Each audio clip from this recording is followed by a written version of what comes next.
Hello to all and welcome to this live broadcast from the Liberia Chess Federation. We are broadcasting from our headquarters here on 9th Street in Singapore. Today it's day 2 of the 2024 National Chess Championships. We are in round 3 of the Classical Edition. We started 1600 GMT, just going live at this time because we had some technical issues that we needed to resolve. Thanks to those who have been in the hall trying to follow the games in person. Thanks also to those who have been following online via the PGM broadcast that is on the chess. With me here we have FA Kemo who is following the game from home, and we will reach on his home in the Finsville, Louisiana area. We also are going to be joined by Kennedy Master Joe Atabol, who is residing in Abuja, Nigeria. He's a very seasoned Kennedy Master who's deep inside of the game, so we want to benefit from that this evening. So, as we know, Liberians are very impatient when it comes to playing classical chess. Perhaps it's because we don't play too many classical games, or it's because our game depth is not there yet. Whatever the case is, these games have very interesting move that I anticipated so, has been made on board one by yes, so former champion Bob Bala. we have a couple of games that have concluded and games that are still on. So I would just want to take introductory comment from Kemo Samula. Kemo, how are you doing? How have you been following the games? Well, I'm fine and I'm following the game today from home. I was there yesterday live in the hall, and apparently today the engines have already started now, and there were a lot of intriguing games ongoing today. And so far in round 3, I think we have so far with the shocker we have is the loss of Candace in Akengo to an unknown name. I think that's the shocker for today. And Yes, so let's see how the far other that's the games surprise. pan out. And Right now, I the hope you focus didn't is miss. on Hey, board one. Kemo, I hope you didn't miss round 2. Did you follow round 2? Yeah, I was in and out of round 2, and I There think I was a saw shock. Achille There was a shocker skipping in round 2. that draw. Achille that draw. I didn't see how he got that draw going back to that game. Yeah, but even bigger than that, draw, I see in round 2, our own vice president Gongati Tekwan got a win against the highest stature player in the tournament. Gongati The Tekwan FM. won Field Master Jacob Jala. Yes, for some strange reason, the vice president in person of Gongati Tekba is playing some brilliant chess. I don't know whether he will have the stamina to continue, because normally in these events the real game start, the tournament actually kicks up from round 4, round 5. We hope he will have. That's why we are doing all this setup, all the test hope- forecasts, so we can have our equipment ready for when the tournament gets started in actuality around round 4, round 5. So before hope we you will start have with the round stamina. 3, I didn't get to see the game like you. I missed round 2. So do you want us to quickly look at Gongati Tekpa versus Jacob Jala? Can you see on the screen? I want, yes, but I want to suggest, yes, while we do the post-mortem, we can from time to time zoom in on that board one and see what's happening there. Oh, all right. Yes. Let me ball one on standby while we take a look at that. Yeah, I can keep the ball one on standby while we take a look at that. Okay.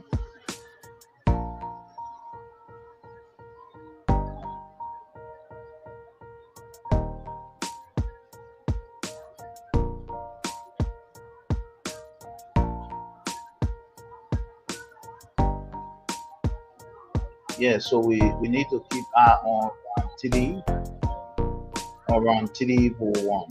Yes, around TD ball one. Bobby Bala, Howard Evans. It's an interesting game. So, do you want us to take a look first at this game around TD ball one before we go to analysis of other games? Yes, yes, because I mean that's the live game. I mean there are interesting moments that we need the audience to see. Very interesting moments. In fact, Yeah, perhaps we have just missed a definitely, very important one. definitely, Uh, the definitely. So sacrifice. let's go quickly to that game because it might be heating up anytime soon. I can see in the eyes of the players, but we are watching the live camera feed from that room here. Uh, Perhaps someone needs to go in there and make adjustment, take the camera towards the middle and focus it uh, not just on the goal, but to show the entire goal. Yeah, all the pieces. We want to see all the pieces. That game is our marquee game for now. Not just because it's goal one, but we have a contender for the championship and a former champion on that goal one. So yeah, so let's see. Kemo, you can still see the ball. You still Yes, I'm see seeing the the ball. ball Yes, from the. Okay, yeah, I'm seeing so the ball. before the current position, I want us to take a look at the opening moves of this game. Yes, as usual, Bobby Bala playing white will definitely or most likely play 1e4. 1e4 is like a main line in his repertoire. He must be convinced uh, very well to play anything else. So there's no surprise here. 1e4, uh, d5 from Harrow. For Harrow, I'm not sure of his opening choices. I think he plays what he feels will give him an early development and allow him to castle long. So Yes, pushing I mean d4, he's noted. a move that he has, He's noted yeah, nationally for the Queen's Castle. the Queen Star Castle. And he So believes normally, whenever he castle let opposite let me or he just castle let me long, just chip let me just chip in a joke. Let me just spice in a joke. Normally, when I'm playing him, I tell him, I know you are going queen size, so I start to push my queen size pawns. okay, okay, yeah, yeah, yeah. That's yeah, that's true. So And we have 1e4, d5, an exchange which in this case will tactically favor the preferences of Harry Evans playing black because we know his plan is to develop the bishop, the light square bishop along the diagonal, maybe knock him to c6. He doesn't really care where the king side pieces stay, but he wants to quickly drop the king on c8, bring the rook on d8, and then start to mount pressure along this half open file, which will definitely open. His dark square bishop is likely going to be placed on g7 to mount pressure if you try to imitate him. But he will also open up his own castle side by pushing some pawns to stop you from bringing your knight or whatever there. It's a strange way of playing, and he has struggled for a long time against Bobby Bala. This system works against every other player except for Bobby. So I'm surprised that this game is still on. So let's see how it went this time. So Bobby captured, he took a queen. Okay, vacating the square, taking with the queen is one way of clearing the back rank. Okay, a pin. and just before you continue, I don't know why Bobby Yeah, responded with knight f3 and not knight c3. now CTD. Yeah, because now FTD. Yeah, uh, I think Bobby wants to I deploy. would have given a tempo by knight c3 on the queen. I followed think by. this is what Harold wanted. Harold want to reposition his queen at the expense of the opponent, not on his own time. So if Bobby had played Nasi TD, But knight it c3 appears is a like you gain a development. I tempo. mean, knight c3 Yeah, is development developing move. his You gain knight. it. So he will be playing the queen two times in the opening. I don't think that's favoring Yeah, you favoring. you gain it tempo on a queen, but in my opinion, you are allowing queen to reposition itself on your time because there is a possible check along this open file. They have open file. So imagine he reposition his queen with queen to e6. You have to respond in a way that you probably didn't plan. You might I be forced respond to to play I bishop could e2. respond. I respond for the queen with queen for queen for queen. I would have responded with queen to get another tempo Okay, out of him. I but would you have know responded with queen to get another Bobby tempo out of him. doesn't trade queen early in his games. Bobby doesn't trade queen. The queen is like Yeah, what he relies on to Bobby play is a the game. queen. Yeah, I mean his style of Yeah, play is he has to queen. play with a queen to do some Even when I'm creative playing work. Bobby, So let's he rarely trades the queen. Yeah, he doesn't like that. So let's say now FTD, he wants to play his plan and not to follow the opponent plan. Okay, opinion came, then he developed a bishop. He immediately prepare for castle and start to rage havoc on the queen side. It's like someone carrying the red hand behind, they are ready to punch with that hand. So see how everything line up on touch on the queen side, knowing that Harold is likely to go queen side.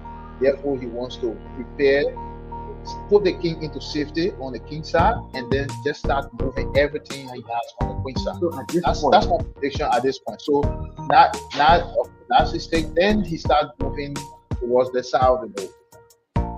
D4, as we expected, the queen side castle is here, the long castle.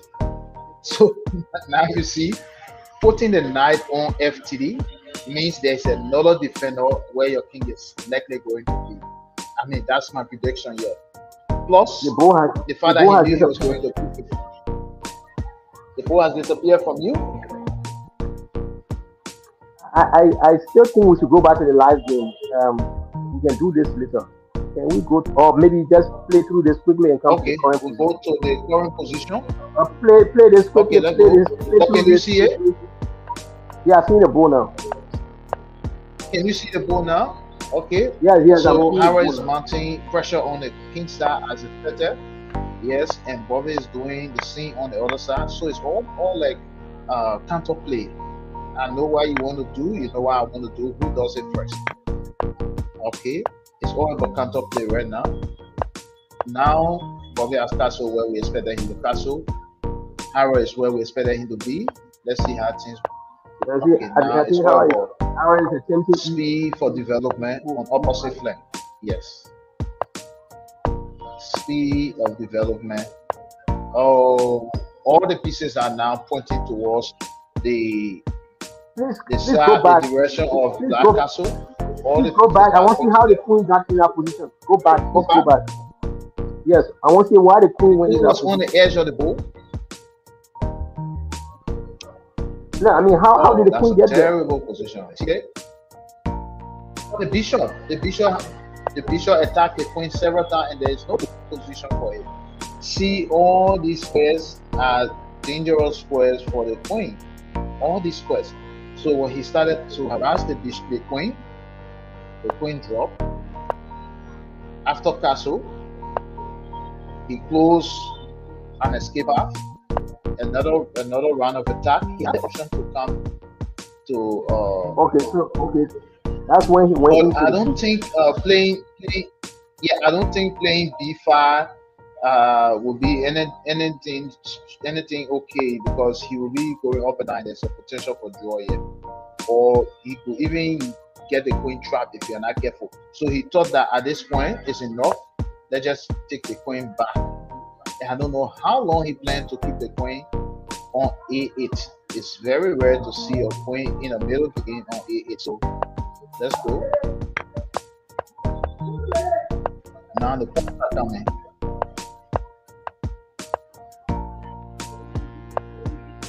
The queen is in the I mean, box.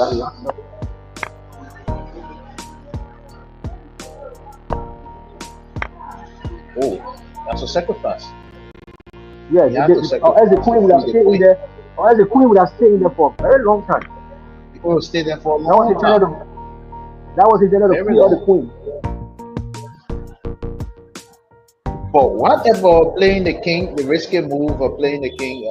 No, it wouldn't work because if you go to king a7 with the hope of playing queen c8, there will be a sacrifice along this line. Let's play and see.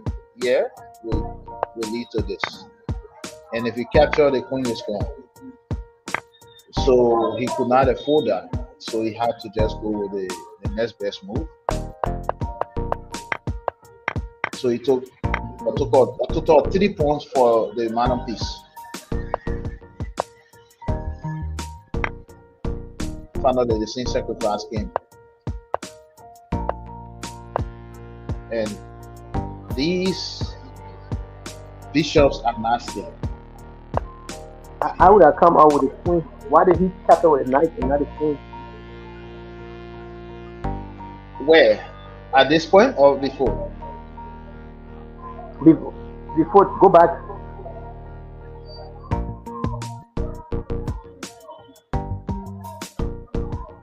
All the way back? Let me Yeah, turn off I the want intro go back, song. go I back. guess it's still playing in the back.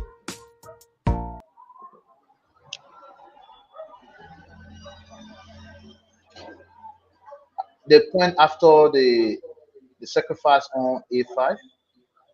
Yes. Why did he play C C6 with a knight and not the queen? I mean, I would have played the queen to bring the queen out. That has force. Oh The strategy no, there was the to rook trade that queen, to trade the queens. rook is Trading queens would have been better. the rook. Yeah, I mean, I See, see and that, you say at but this point the he should discover capture does with the not queen. the discover does not really do much here. What does he do? No, Discovers. it's dangerous, Kemo. How do you how do you respond to this? Yeah, I see the No, it's not discover even bishop. that.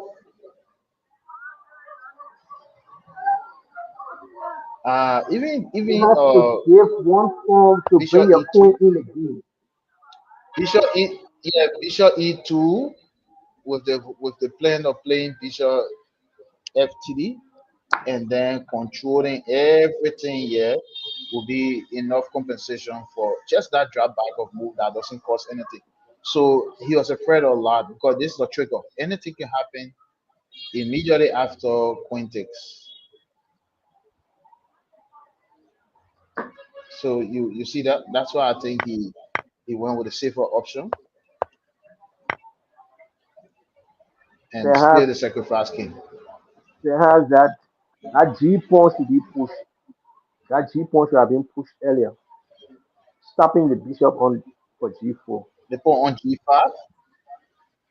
Yeah, that G. Yeah, you should have pushed that pawn on G to stop that bishop. Because if that bishop holds that diagonal, that Yeah, is game but over.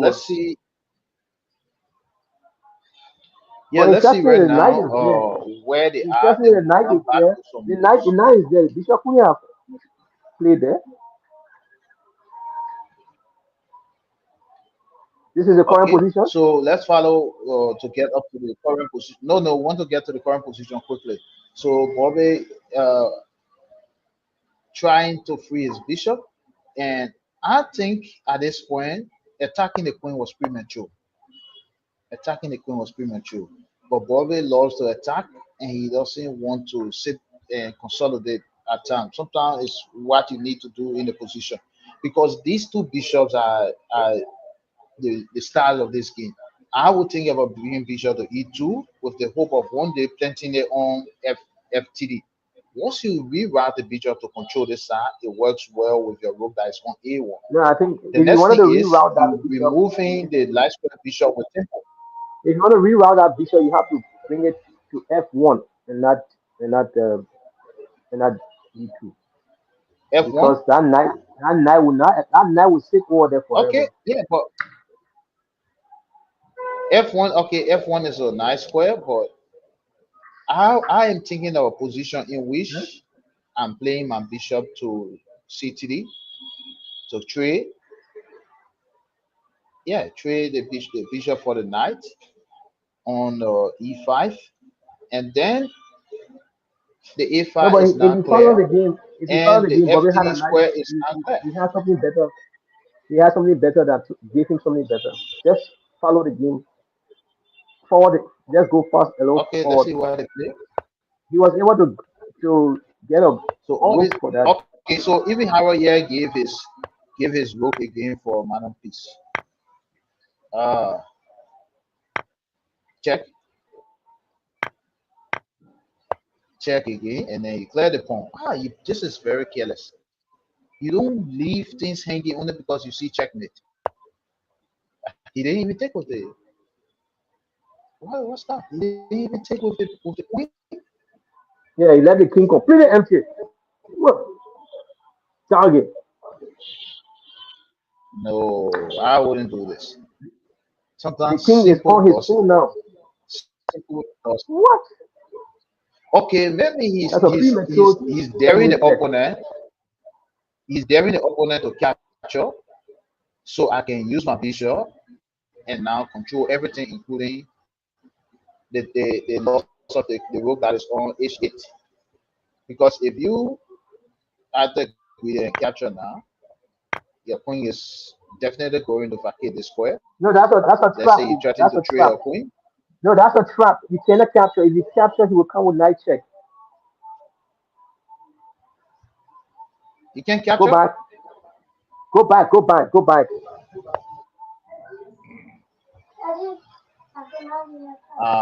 all the way back. Which move you To want my me to school. go back to? Go back when he pushed the pawn. Go back to Oh, when the okay. pawn was on h h6 or h. Okay, after black play g4, black play The g4, bull has bishop took d8. h6. Then The h6 captured. Yes.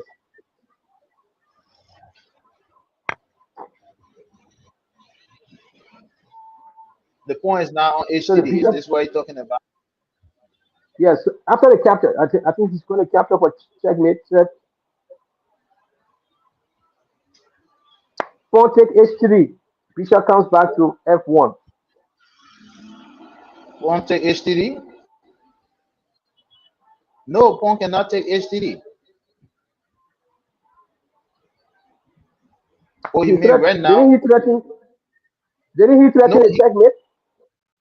Okay, no, he right didn't. there. He had to remove the bishop that he has hanging at the back. So he captured c7 check, then king took, the queen went there, check, queen to c3 check, and after that, before he went bishop f1. So this is what I'm saying.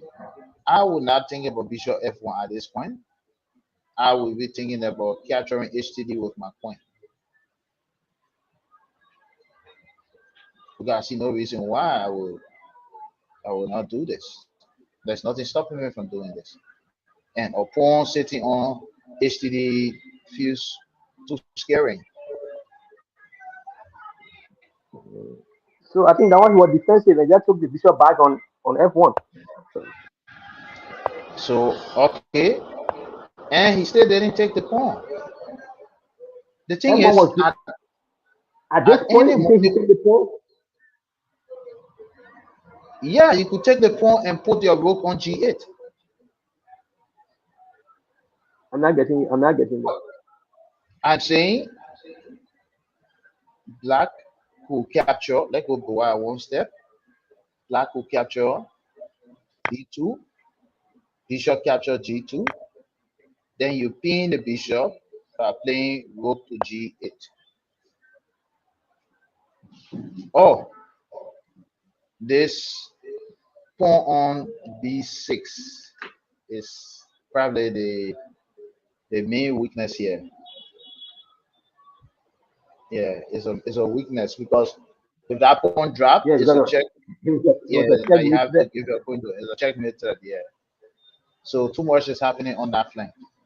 So perhaps that's So the why knight has he to go kept back. the knight must come back at some point. So let's go back. Capture queen c3 check, king to b8, bishop f1, black traps back with a queen to b7. Yeah, because King to what? D8? The pin. because if queen does not go to b8, the check is coming. That's why the bishop came back to Okay, yeah. f1, not really to defend the pawn, but to free the rook that is on b1. Like it can now give check by capturing b6.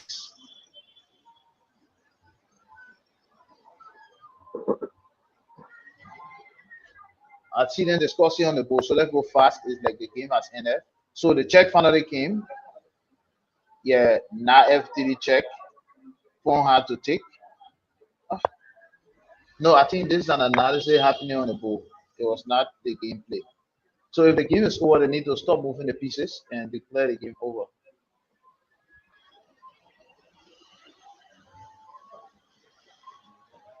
This is the current position.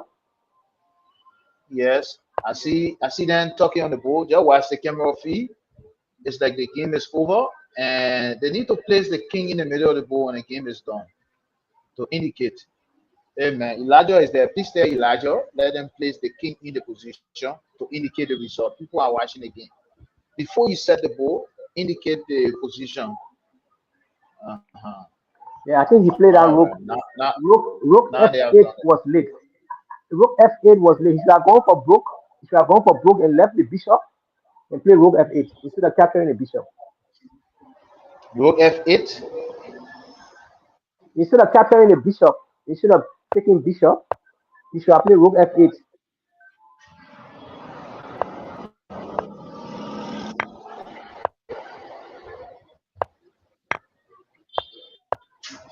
I think what they are doing are all analysis move now.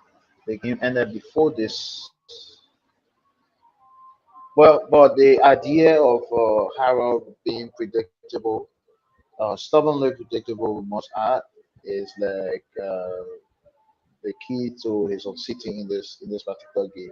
Because from the very first move, it was clear that he needed the d5 open quickly, and he was definitely going to castle long and place the rook on d8, and probably playing the knight on f3, playing the bishop on e2, indicated clearly that he was trying to solidify the king side as he prepared his king side castle and a queen side onslaught. So if you have a plan and your opponent prepare for that plan, it makes the game to be lopsided. It's like So you're going to take a apparently the test and you essence. already know the question for the test. You have an answer prepared before you even sit for the test. So it's like our former champion Bobby took a test that he already had a question for before sitting the test. So he knew the questions that Harold would ask, so he provided the answers just in time.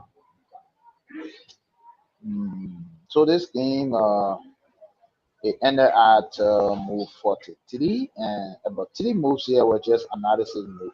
So I think the actual end of the game was uh, queen queen d4. I think queen d4 was the last real move in the game. Yeah, queen d4. Yeah, it took away everything from him. Yeah, everything gone because a check is coming. Queen D4 I think stopped the checks. yeah, queen d4 start everything. You cannot play a rook on d8. You can play a It was rook a on check, one c8 check, followed by and the a second check. check. Yeah, or check So, on or so check who's on your d6. who's your star of the game? I think the white bishop did the thing. For me, it's difficult to say now because the opponent plays so badly. All the pieces got activated. They broke on A8, on A1. They didn't move, but issue a significant threat throughout the game that had black worry. At any point in No, but time, this rook on A8 could land on from similar. A1 to A8 is possible. But what would have been a fulcrum? What would have been a fulcrum for A8? That was the bishop. That bishop was the man who the The queen's eye was always on. I should not allow this guy to get that Yeah, diagonal. The that's true. That's A8 true. diagonal, A8 diagonal was was Yeah, the prize yeah, of the game. The prize of yeah. the game. Okay, we are talking about the long diagonal and the fact that the bishop kept the threat alive that he could control that diagonal at any time. My thinking here is this with the rook on a1, it appears like you are in the middle of the road trying to cross, and cars are moving so fast. You want to go across, but you know you cannot try going forward or coming back because every square here they are all continuously occupied by the rook or controlled by the rook. So the king has lost the option of shifting for towards the edge of the board. And with the possibility of the bishop one day appearing on the long diagonal, a long light diagonal, it made the presence of the rook to be even more important. So, yeah, you say the bishop is your style of the game, but for me, I see this a1 rook. The thing is, people overlook others in life who do not say a lot or do a lot, but they are quietly making their impact felt. That's why I like the role this rook played for a1. The entire game, I can't remember the rook moving. Imagine staying at home, not saying anything, not doing anything, but still having influence over society. That's why they work there in the game. It didn't move throughout the game. But the moment the bishop left from a5, the rook became developed. And this rook could also be joined by the queen at any point in time. That threat was always there. Imagine if black ever had a chance to play e3, queen to e3, followed by queen to a2, the game is done. Anyway, the game was a lopsided one. A win is a win, as we say in chess. But this is when I will look back on and say, well, maybe this is time. It's now time I have to change and take opening prep seriously because, as we all know, Hara has been stubbornly stuck to his opening repertoire, not changing from long castle game, playing for quick attack on the king side, assuming that your opponent is castle there, and trying to block all punches with your hand on the queen side of the board until you can get something going that will distract your opponent and that will make the opponent to pay attention to what's going on the king side and leave your king alone. So that take for tag approach to chess, I don't think it can take you too far. You have to develop something reliable, something solid, something that you can go to a tournament and say, yes, this is what I'm going to use to get at least 4.5 point out of 9 in this tournament. But with this approach, I'm not sure you can get much from it. So, is there any other game of interest you want us to take a look at?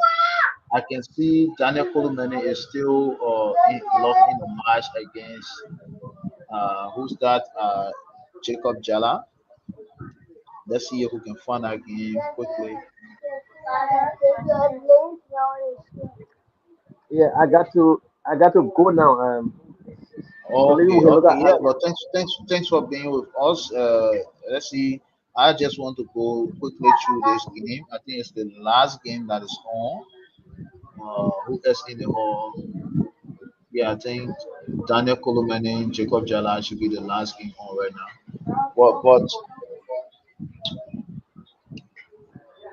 Well, I see. First thing, the town situation is crazy. Daniel has 10 minutes, and FN Jacob Jala has 27 minutes. So they are almost 44, 45, 46, move 46 right now. So maybe at the end of the first time control, they will have the 30 and there's nothing to worry about time wise. So let's see the game. We know the two players a little bit. Daniel likes close positions, and Playing white, FN Jacob Jala love playing the English. So let's see how the game started. We have yes, not an English this time around, but Queen Star opening, in this case, or Queen Pawn opening D4, 1D4, 1D5, and a transposition into the same structure that you have if you play the English with 1C4. So he gone back to 2C4, C6, now C3, capture, capture. Okay, these are all moves that we know these two players will want to play. Jacob will want to create early queen side initiatives, get the rook from A1 to C1, play E3 or E4, depending on what is possible in the position. Get the bishop out as quickly as possible, the light square bishop. In this case, very likely to be played on the B5 or in an attempt to safely castle the king side while mounting queen side pressure, taking advantage of the open C5. That's the plan for white. As for black, he would prefer the structure not to appear like this. He has established a favorite V-neck system, as we know him to, to be a fan of this particular hedgehog structure. He is going to find a way to dock a bishop somewhere at the base of this whole system. So if uh, F Njala play E3 with bishop B5, I am expecting Daniel to come and block it with a bishop tree with the knight. And I'm not sure where he's going to castle in this case, if he will castle at all. But let's see what happens. He castle quickly, and then Jacob is opening up as expected ETD. Oh, Eric trade of queen. This is unusual for both players. Uh-huh. Now we have open system on both sides of the board. The black has piece mobility and space. White has something similar. Now you have to choose between castling and playing to a slow end game or doing what Jacob has always been pushed or known for doing when he was at his peak, ignoring the option to castle and playing the king in the middle of the board early on before you can even get into the end game.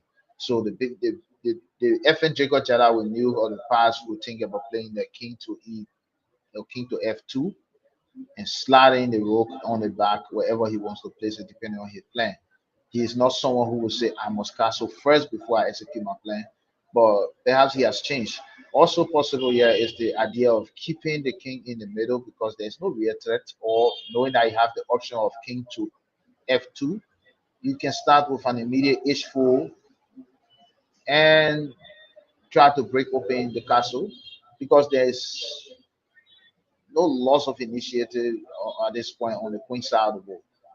So let's see why he opted for no castle, playing safe. Okay, he has to play safe because he lost to Kongati Tekpa in round two. Therefore, he needs a win. And also Daniel. Daniel lost in round two. No, he drew in round two. That is a loss of half a point against our young talent Archie Day. So Daniel too needs a point in this game.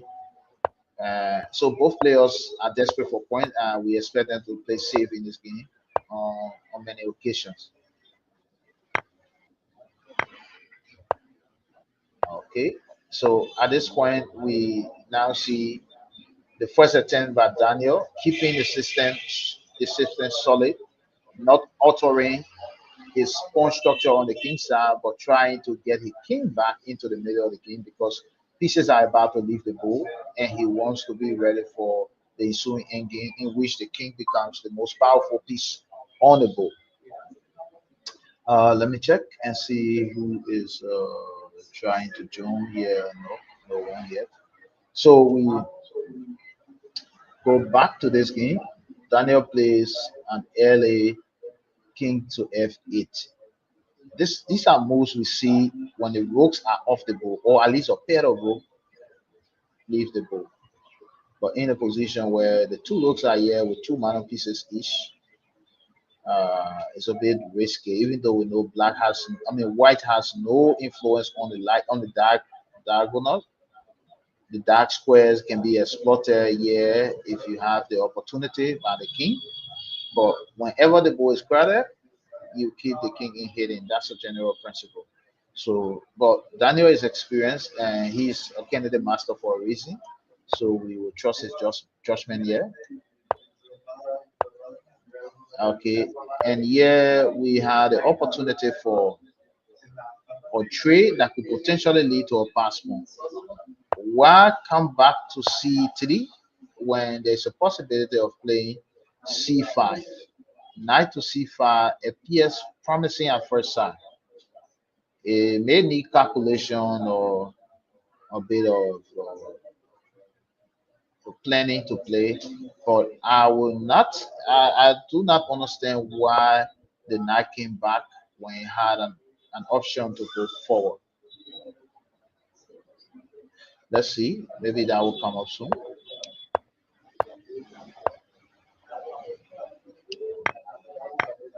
So the rooks have left the board. Now it's time for the kings to get in the game and show who's the boss in the end game. Okay. Immediately Jacob plays king to f2. And then because Daniel had played f8 earlier with the king, he has the upper hand in the raise of the king to the center. We call this king of the hill. Bishop draws back, releasing the d to the square for the knight. And it's all about controlling squares, closing squares, blocking entry points. Because in the end, it will be all about which king gets on the other side first. White could plan a king match like this, but a simple push of this pawn on h6 will kill that entire plan. Meanwhile, white does not want black to have any access to the c5 square, and black too does not want white to have any access to the e5 square. So they are just playing a game of cat and mouse here now. Oh, a drop of a pawn and a return of the field by white. So at this point, we have 2, 4, 5 pawns each and a pair of mana pieces. But this is a real theoretical battle because here we see the knight pair, which are known to be weaker compared to a knight and a bishop in some positions. And the player too must be able to recognize the subtlety of the position and know where a particular piece pair is strong and where it is weak. So it's on black in this game to prove why he decided to go with the knight pair, and white will have to prove why theoretically we consider the bishop and knight stronger than the knight pair. Okay, knight to f6 by black, and white is trying to close all of the possible holes or entry points for black by playing h3, and this is a tricky move. A pawn sacrifice here that must be worth something. This pawn sacrifice is extremely dangerous. You don't just play g5 if it is not in your plan. I think that's a quote from the current world champion when he played it 2, 3 times in the recent world championship between Bukesh and Ding Liren. He was asked playing white, why do you play G5? Is it part of your preparation? He said, oh yes, you don't just play G5 if it's not in your prep. This time G5 is coming not in the opening but in the end game and coming from black. So that's and surprisingly it was not captured by the opponent. Is there something we are missing here? Why not take what's the threat in this?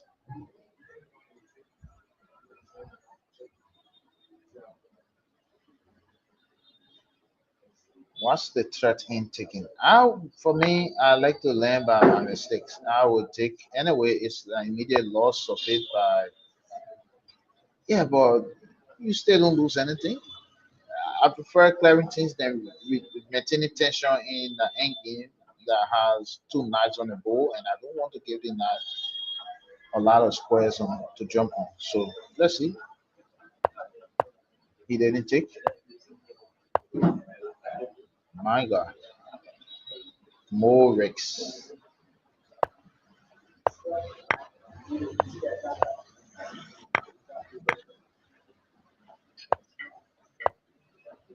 Uh,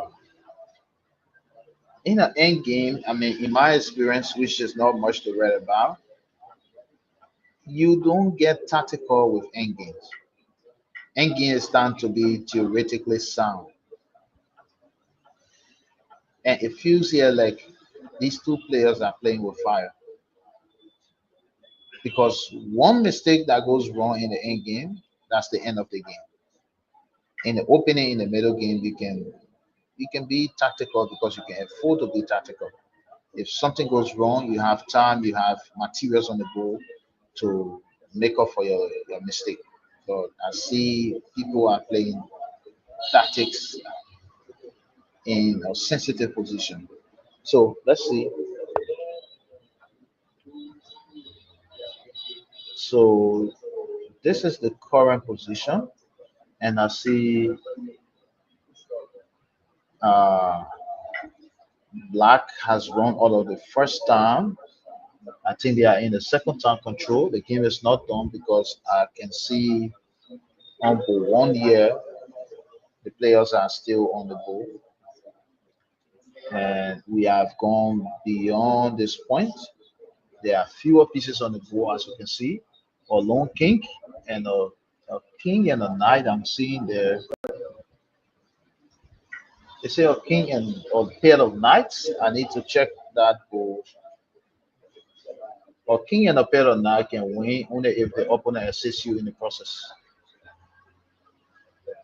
If the opponent does not help you, it's a dead draw.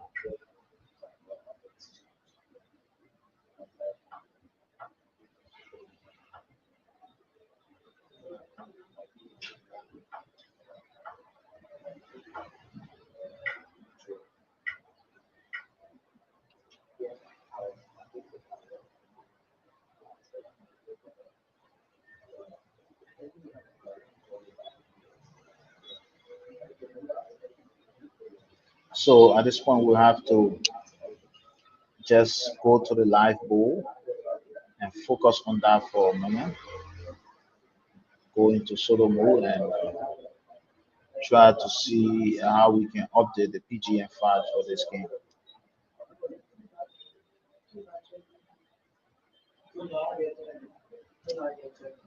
No, the thing is, two knights can checkmate provided the opponent assists you, or the opponent has another pawn on the board. If the opponent has a pawn that he's pushing, that can give you the time you need. Up to the point where the person queens, you can checkmate. But just two knights, you need help from the opponent. The person must give you the game by making an obvious blunder. So this is a clearly drawn game.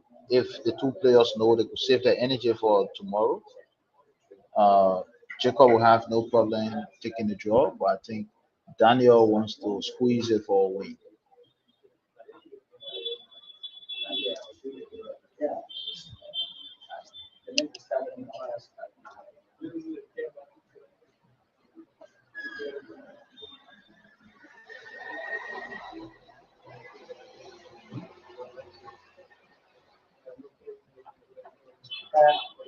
Yeah.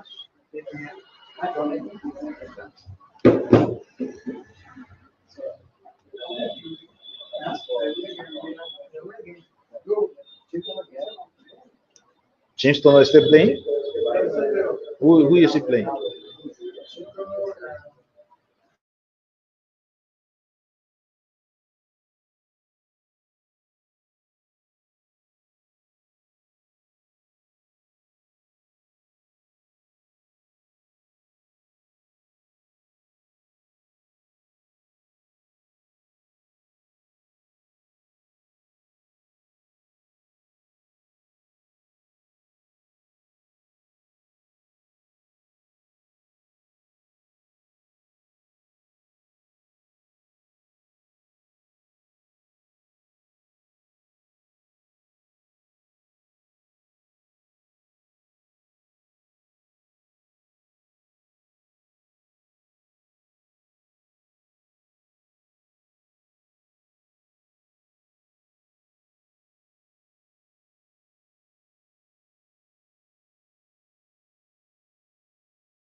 What's my phone? So, I want to say welcome back. We have a very lively. Uh, we have a very lively analysis room. Most of the players who have completed the games are here looking at the games that are still being played. We have former champion James Tono fighting to squeeze a win out of the current champion Leroy Debley. Leroy is playing white and he's down to just a rook. And playing black is James Tono who has a rook and two pawns. Pawn on the A5 has reached as far as A2, and the pawn on the B5 is still on B4. But there are many ways to win this game, but also many ways to get a draw. And he does not want to see a draw, and that will be heartbreaking for James Tono. He has worked so hard for this game, so he's trying to push for the win at all costs. So that is on board. That is on board too.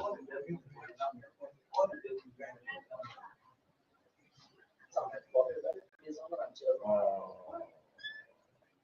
on board on board three. No, board four. Jacob Jala against Daniel Kolumeni is a draw game since the end of the middle game. Okay, they have finally agreed to a draw, as you can see on our live camera feed, and they are discussing aspects of the game that each miss. But for a long time, Daniel was trying to do the impossible to win with a pair of knight on an empty board without the cooperation of the opponent. We know it can have a checkmate, but the opponent must assist you. He must gift you the game, and by not playing all the legal defenses. But Jacob Jala is an FM, so Philly Master don't just come around easily. He knew exactly what to do, what not to do. If Jacob had a pawn on the board, we know theoretically it's a win for black. But black had two knights playing against a king and a pawn that will avoid stalemate can guarantee the win. So we could not have the transmission up to the end of the game, but we saw the two knights against the lone queen, the lone king in that game that the players are now discussing. So our last game now is on board two, former champion current champion Leroy Debley playing white, trying to squeeze a draw against former national champion James Stono, who's playing black. So this is our last game, and they are still locked in the upper room, trying to get a win. Is James Stoner with the black pieces, while our national champion is trying to hold the game for a draw. Well, this is a test of endurance, test of patience, and test of in-game knowledge. The in-game knowledge of our former champion James Stoner. Uh, Modern chess, we've learned that it is not sufficient to have just one pawn. And in some systems, with some structure, even two pawns do not automatically guarantee a win. So the fact that James has been struggling to close up the game, sorry for that.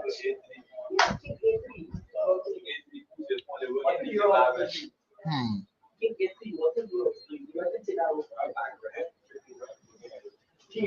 Okay, so the sound you are hearing, we have players in the analysis room who are randomly calling up move, discussing the game that we have on the board. And as you know, chess is a game of decision, and players see things differently. So each of the players we have here, they are trying to suggest different lines that can be used to get a win for black in this game on board two. Leroy Dudley against James Stone.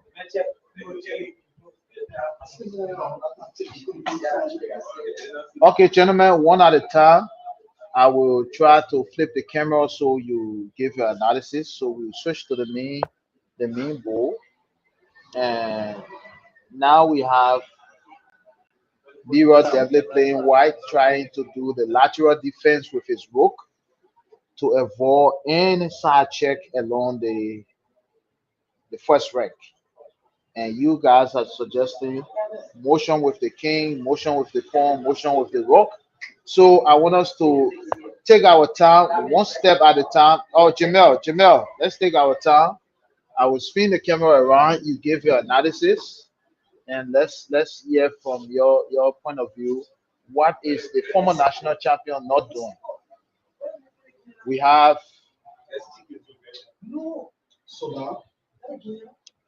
So who wants to go first? Take your time. You have to clear the core or moves and give the general idea. What is the idea? You are suggesting King ATD? Please close the door. We don't want the sound to get out. Please. Gentlemen, please, we are broadcasting this live. You can be saying things randomly. People need to follow online what your ideas are. So who wants to go first? What do you see in the position that the players are not seeing?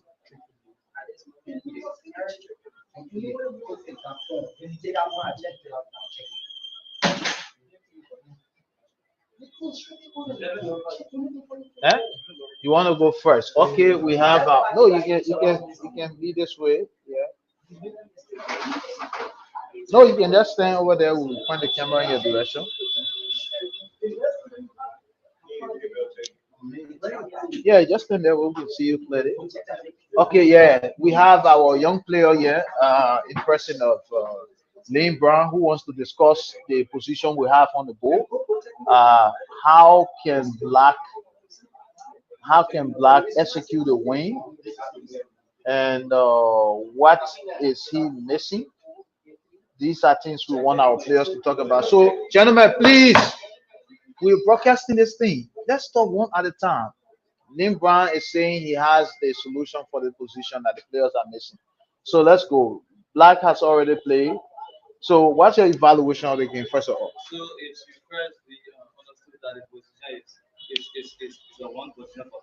So it's a win for Black. Clear win. Okay. And why do you say so?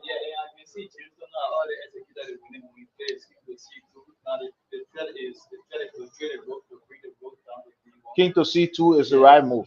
So the threat is to trade a rook on d1, and then it's white to play, but white can see that and avoid it.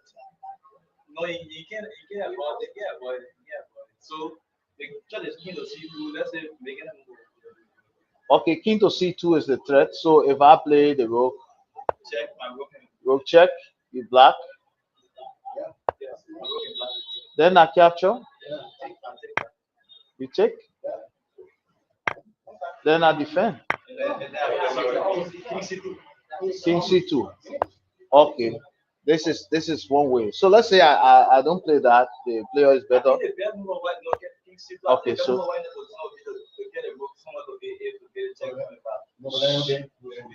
so if you capture this pawn on a2, it's checkmate from the a5. And if black try to play for the stalemate, I mean white try to play for the stalemate, there is no stalemate because you have a rook to deal with, even if you get the pawn. Yeah. No, let's see from here. What is it that can be done at this point? So what if you try to check from the back?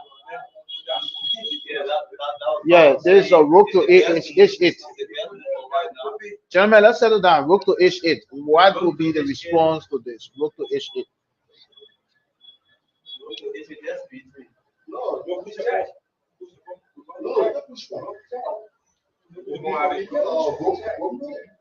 Gentlemen, please let's have seat and discuss this. Yeah? It's an interesting intellectual exercise.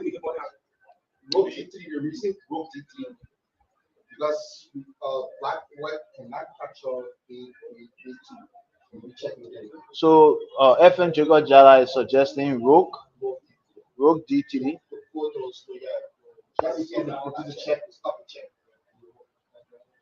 But what if he captures? Oh, okay. Capture is checkmate. So what else can we do after rook to D3? Uh,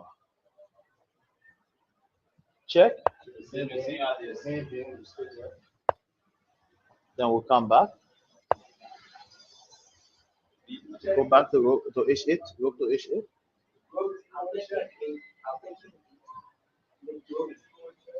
Rook D1 check. King A2.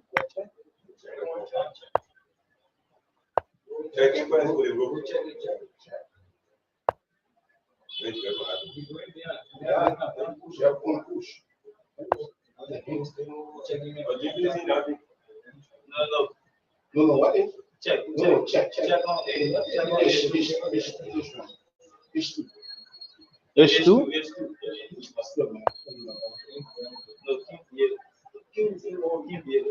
King King B1. Huh?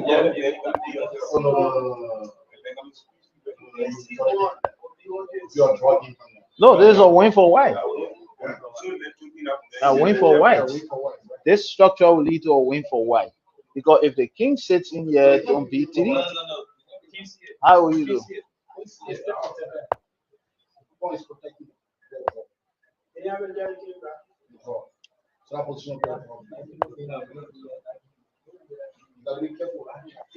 So you see, it's not so easy. That's why the players are struggling on the board. It's not so easy. It's not so easy. That's why the players are struggling. And so let's see the current position. Let's move back to the live position. So in the live position,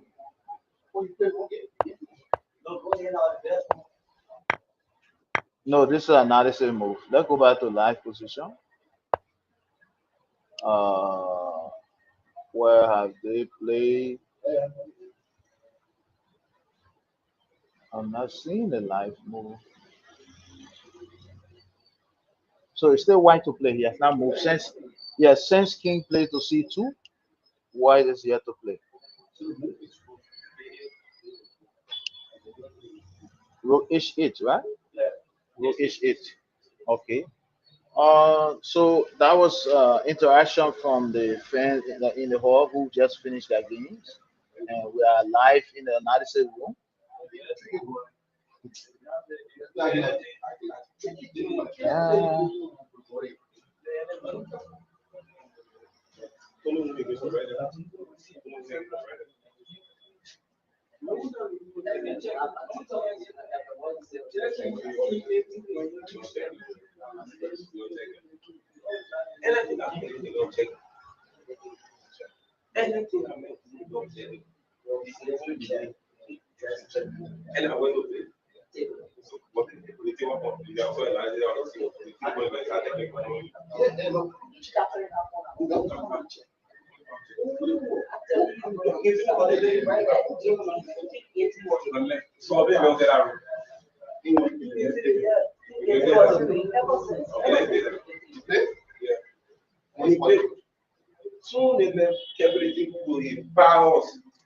Gentlemen, we are broadcasting this thing live. You have to watch your language, please. Oh, this game is now done. No, this one was a loss. He shouldn't have allowed the trade.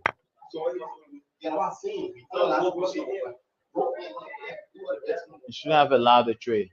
So trading on D1 has led to the.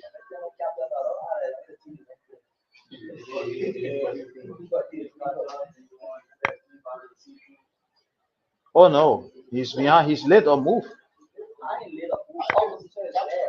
Oh, opposition. Yeah, yeah. That's the end of the game. It's so sad. So let's move to the faces of the players. It should be done by now. Oh, He missed the draw. The draw was easy to see. Take the king to, I mean, the rook to h8. Then you take the pawn. No, let's go back to the. We analyzed it. It didn't work. We analyzed it. It didn't work.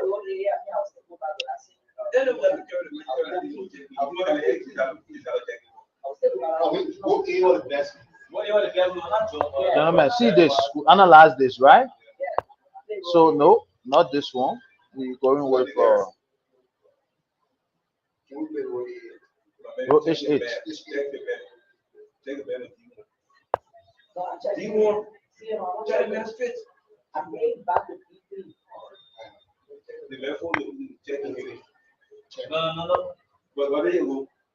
This is the one. There's the draw. Are you checking here? Call the move. Don't just say check the man again. Rook a8, rook a1. Check. Then the check count. Well, like this. So this was a draw.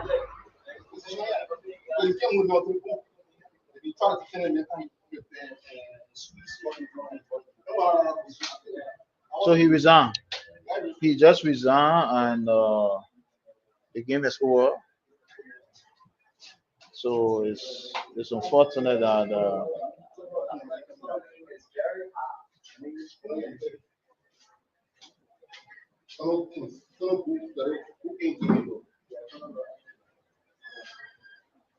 but the computer kept saying a draw, all to the end. It was the 50-50, even with the 2 pawns. If he only had moved the rook forward,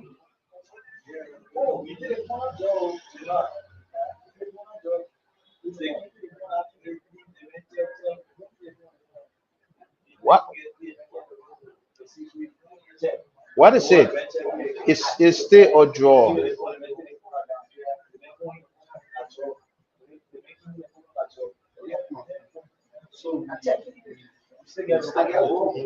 So thanks to all for following. We have to stop here for today. This has been a live presentation from the headquarters of the Liberia Chess Federation. We have been doing live coverage of the games in round three. We look forward to having you with us tomorrow afternoon as we start with round four. We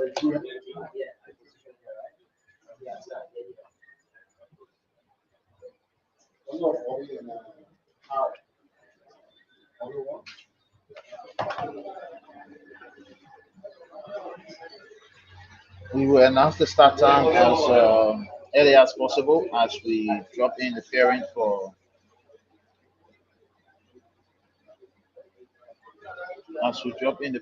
round four. We will announce the start time, and hopefully we have our gadget set up for a better broadcast than we have done for the first three rounds.